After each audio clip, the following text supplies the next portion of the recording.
In this module, I'll show you how to flood your inbox with crazy amounts of sales using joint venture partnerships, or JV.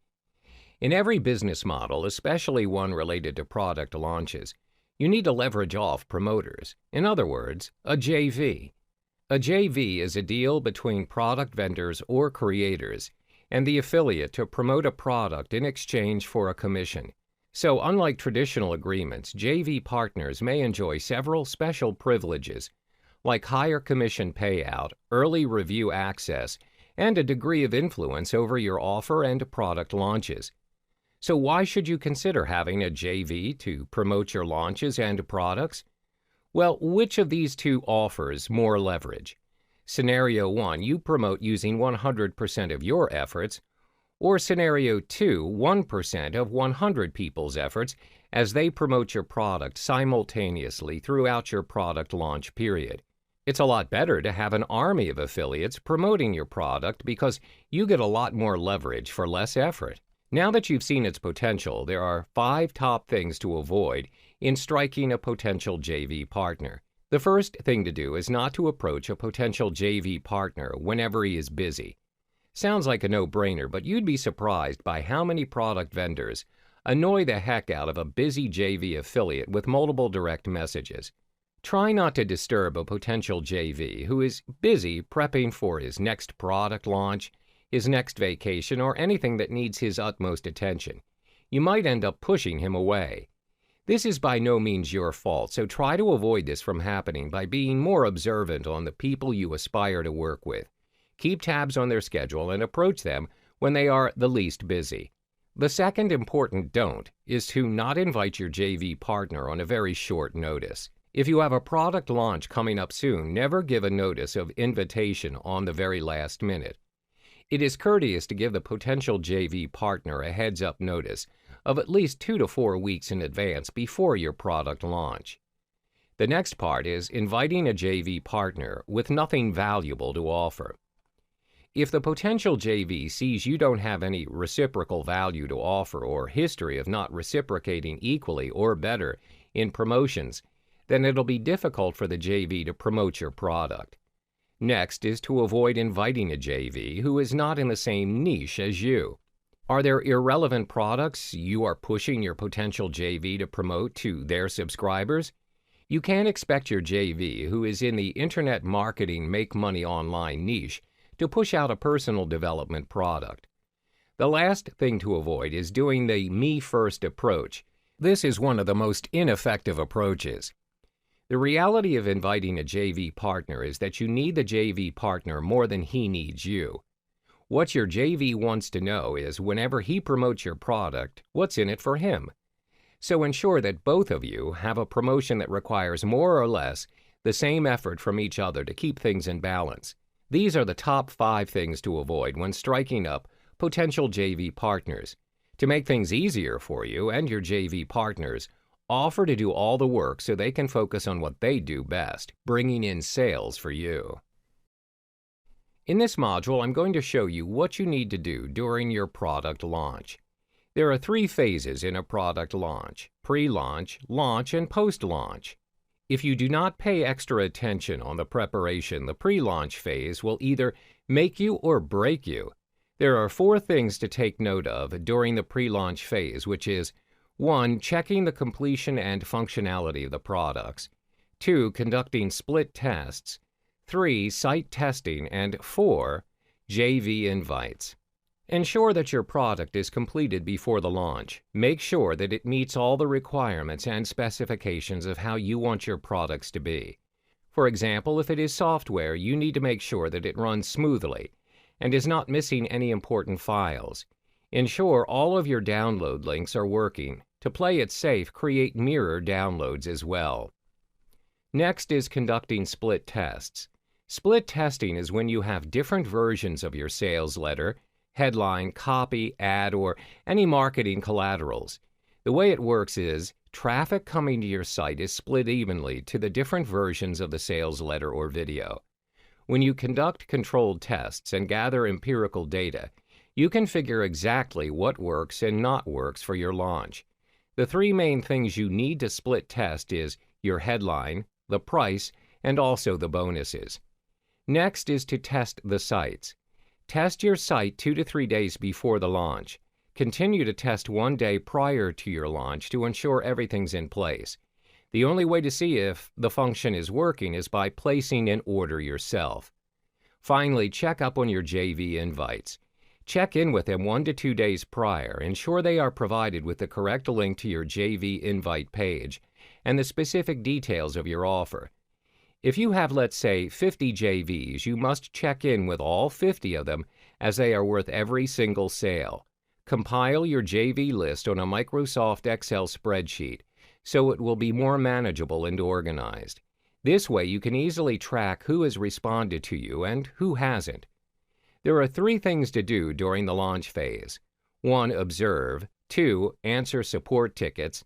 And 3. Constant check-ins with your JVs. The first checklist is about observation. You need to once again check if everything's working on your side, from your website technicalities to the server, your sales letter, and most important, your product or service you offer. Second, answering your support tickets. Answer and attend to any support tickets as soon as possible. If there are some complaints lodged by your clients or if they ask for a refund, check with them straight away. You must take this into account and always remember to personalize your support messages to the clients. Finally, follow up with your JVs. Always motivate your JVs with cash prizes every day until the end of the product launch. This is to motivate them to continue promoting your offer. That's all there is to it. In the next module, I'll be sharing with you the steps you need to do during the post-launch of your products. In this final chapter of Product Launch Secrets Model, you learn the things you need to do post-launch. There are 3 things for you to take note of. 1. Building your mailing list. 2. Creating a solid foundation with your buyers. 3. Planning your next launch. First, build your mailing list. This is a valuable asset to your future launch. Making money with your mailing list has proven to be effective. If you have built your mailing list, you also have the opportunity to execute the following. 1. Continue to sell the dream by delivering valuable content and establishing trust. 2. Promoting and generating sales. That's why you're launching products and doing business. 3. Gathering testimonials and surveys to gather feedback. Next is to build a solid foundation with your list, and most important, get them to act. This is where you can make more and scale higher each time you mail your list. There are 4 important tips in sending out emails to your list after the product launch. 1. Congratulate your mailing list for going through and purchasing the course. The first 3 to 5 email series should guide the audience to learn more about the product. 2. Don't just sell, sell and sell. Gain trust by offering value. Teach your audience something. Give them some secret tips. 3. Make them feel exclusive by being a part of your list. Always provide a call to action so they can respond. Finally, plan your next launch. This is the ultimate secret of internet marketing gurus to big paydays. When you continue launching products, it increases your presence in the market. It gives you a higher chance to become a market leader. That wraps up the business model for your product launch secrets. Good luck in your next launch. In this module, you'll learn the steps on how and why you should outsource some of your tasks. As your business grows, time is your most precious asset, and it is more valuable than the money you are making. In the product launch model, creating a product is the most time-consuming phase. To mitigate this, you can outsource the job to freelancers or buy private label rights, PLR products. So I'm going to show you some sites to outsource your work, the do's of outsourcing, and finally, purchasing an existing PLR content. Whenever you want to outsource, you need to ensure you get the best freelancers to get the job done for you. To make it easier, my top 2 website picks are Fiverr.com and Upwork.com.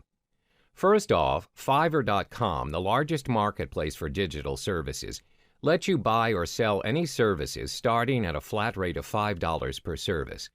A service is known as a gig. Services offered are in multiples of $5, thus no negotiation of price. It can also go higher depending on the complexity and requirements of the project. It can be anything from as simple as creating a logo to voiceovers. To find out the best freelancers out there, make sure you evaluate your applicants and shortlist your best candidates. Once you've placed your order and aligned the timeline of your task, the next step is to wait for your job delivery. Once the task is completed, you can then proceed to pay the freelancer. Next is Upwork.com. You can hire freelancers on an hourly basis or one-off depending on your project requirements. Upwork is unique because of its tracking tool. This tool makes it easier for you to track the progress of your project. You can use this tool to pay your freelancer based on their completion and timing. Another interesting feature of Upwork is inviting freelancers to your job posting. I advise to filter out the good and not so good applicants by sending them a message to understand if they can do the task. If you want to get to know them better, you may proceed with a phone, chat, or video interview. But usually, approving them online by evaluating their portfolio is sufficient. Next part is the do's of outsourcing. First thing you need to do is to clearly define the scope and schedule for your project.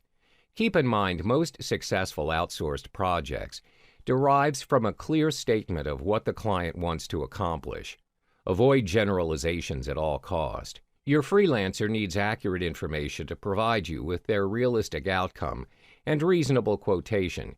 Similar to your schedule requirements, be precise on your timing, or it will have a direct impact on the cost of the project. Next is for you to evaluate a service provider like how you would evaluate an employee. Hiring a freelancer is no different than hiring employees. When you go through their portfolio and proposals, don't hesitate to ask them questions. Check their references and ask feedback from other clients who have previously worked with them. You can always ask them questions to clarify and eliminate your doubts. Don't hire and hope for the best. Thirdly, don't choose a freelancer solely on the price. Though it may be tempting to hire a freelancer who could do the job for a cheaper price, never select a freelancer that way. Experienced buyers who have outsourced many projects have evaluated hundreds of proposals, always recommend avoiding the highest price and lowest price bid.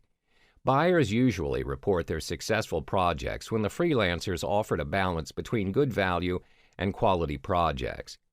If you're still uncertain of their capabilities, you may consider asking them to do a paid mock-up or provide you with a basic outline of the work plan. Finally, you are to pay your freelancers based on a clearly defined project milestone. Having scheduled checkpoints is an easy way to ensure you meet your deadline realistically and the final project meets quality standards. Let me give you a guideline. You pay the freelancers 50% down payment and the final 50% upon completion of the project. This is for simple, straightforward jobs that can be completed easily. Another method to simplify your product creation is by purchasing private label rights or PLR content. It's a type of product which permits buyers to rebrand the content under their own name and brand. However, the downside of PLR products is its relatively low cost with wider affordability. It means many people will most likely have the same product with the same rights as you. You need to repurpose or repackage it before reselling or making it a part of your business.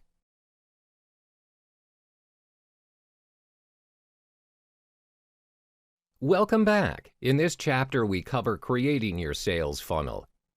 What's a sales funnel? A sales funnel is a follow-up sequence that upgrades your product offers. It's designed to maximize the amount of income you can earn from the customers on your site. After selling your first product, you realize one product is not enough, so you start selling your second, then a third, a fourth, and the list continues. If you think this is considered too much, just remember new mobile phones and cars are released every year. Demand is in abundance. If you don't come up with a proper business plan for the upgrade, others will grab the opportunity away from you. Strategizing is key, so you must have a sales funnel. So, what makes a good sales funnel? It's difficult to profit from selling just the front-end product. That's why every front end comes with an upsell to earn extra revenue and profits. The real money lies in the back end, and it makes more than your front end offers. This is how internet marketers do six-figure launches. The first level of your funnel is called the low ticket offer.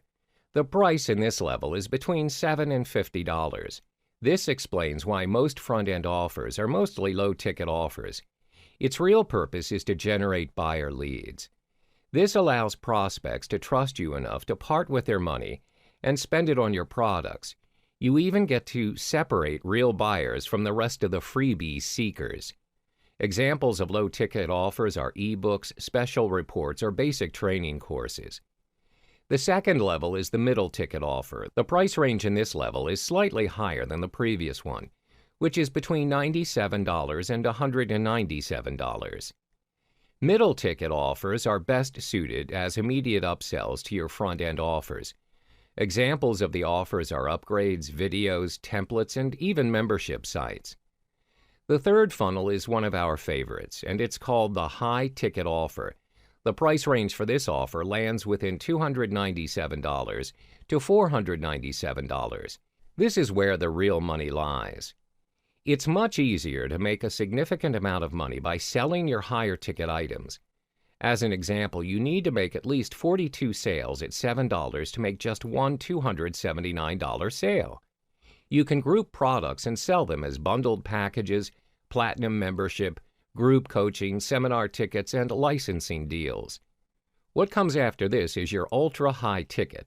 The great thing about this level is the unlimited price range you can offer. Starting from your higher ticket offer, it can go up to $997 to $100,000 and above. Examples of your ultra-high ticket offers include private coaching workshops and even exclusive licensing deals. This level leads up to the final part of sales funnel, providing longevity to your business. So if you don't have a sales funnel, you'll need to constantly promote new products to keep the business afloat. Worse still, you're leaving a ton of money on the table. The first component of launching your product is to plan your launch. This sounds simple, but it is one of the most overlooked steps by new internet marketers. First, you need to do market research. This is before anything else, so you can create a product with high relevance to the needs of the market. This is a cornerstone rule in internet marketing, but it is also one of the most skipped or overlooked steps by internet marketers. Creating a new product without doing research is very risky, as it can potentially waste your precious time, money, and resources. So, where do you understand the market needs?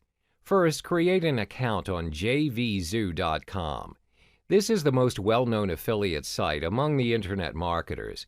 It's a marketplace for product creators and affiliate marketers to market their various digital products, ranging from ebooks, video tutorials, software, apps, and plugins. Second, compile a list of featured products of the past 6 months. You can find this information under the Featured Products section in JVZoo. You are directed to a page where you can view the top picks for the past months. On the right side of the page, you can view See More, where there is a month list starting from the current month to the previous months. Click on the month and it brings you to the featured products of the selected month. Get familiar with the system as soon as you can. Next, organize the list using an Excel spreadsheet. Categorize your findings to its respective month where the products were launched. Then create another category in another column and categorize it accordingly as software program, a web-based app, graphics, or a hybrid product. A hybrid product is a combination of two different product types. For example, a web-based software that generates graphics and logos. The last category and column is purpose. For example, is the product created for traffic or list building, email marketing, SEO, or logo and graphics creation? This is your job to organize your research so you can easily analyze and measure the data. When you've listed out all the featured products, you'll see a pattern. What you find is a list of the most and least popular products for the past 6 months. The reason why we're analyzing it is to know what's been selling well in the market. This indicates the needs of the market. You may also research up to 12 months and analyze to see if there is a product launch pattern according to the months. For example, is the month of December filled with fire sales or graphic product launches or something else? That's why planning and research is important for your product development. The key word you're looking at is innovation. Take a closer look at the evolution of mobile phones, computers, and even your printers. These things are hardly original when they were released. Would you agree with me if I say they are only revisions of previous creations? Yes? So how is this information important during the planning phase? It means you don't necessarily need to invent an entirely new product to become successful in your business. Any existing products will always have room for improvement. Look up what is selling in the market and analyze it. From there, just improvise and innovate. Create your own product with 2 or more added product types or recycle features from the previous ones, and you're good to go. The next component of launching your digital product is copywriting. All sales of digital products are heavily influenced by good copywriting, no matter how good or how relevant you think your product is for the market. If your communication or selling story is wrong, you won't be able to make one sale. Copywriting is a valuable skill in any online business, and it is the #1 key factor for your success. Remember, it's not just about your product, but your skill to create desire in your prospect. There are 8 steps in creating a hypnotic sales letter to hook your customers. 1. Headline. 2. Subheadline. 3. Introduction. 4. Regurgitation. 5. Solutions. 6. Call to action. 7. Handling objections. And finally, 8. PS. The most important part in every sales letter is the headline. It creates the first impression of your product. You need to hook your customers' attention by writing about the results and benefits of your solution. Specify it in the headline. Remember, features tell and benefits sell, so be specific and focus on the benefits and results. The more specific the results, the more attractive your headline is. Next is the subheadline. Every good headline must have a subheadline to support it. If the start of your headline serves to hook your prospect's attention, the subheadline, on the other hand, pulls your prospect to read further. This usually appears under your headline, or it can be above it and is 1 or 2 font sizes smaller than the headline. The subheadline is also important to catch the attention of page scrollers, to read what they are interested in. So what matters is the supporting sales copy the subheadline is emphasizing on, as it helps to pull the curiosity of your prospects further. Next is the introduction. A sales letter doesn't have to be formal. Despite the number of views it's going to get, your writing tone should be that of a one-on-one instead of a broad general address. Share a little about yourself and how the prospect can relate to where you once were and how you can help him achieve his goals. Then start addressing their problem. If it doesn't attract some of your prospects, that's all right, because this is also the time to weed out those who aren't interested. You want to spend time and effort on those who are interested because they're the ones who are looking to pay to solve a problem. Next is to regurgitate.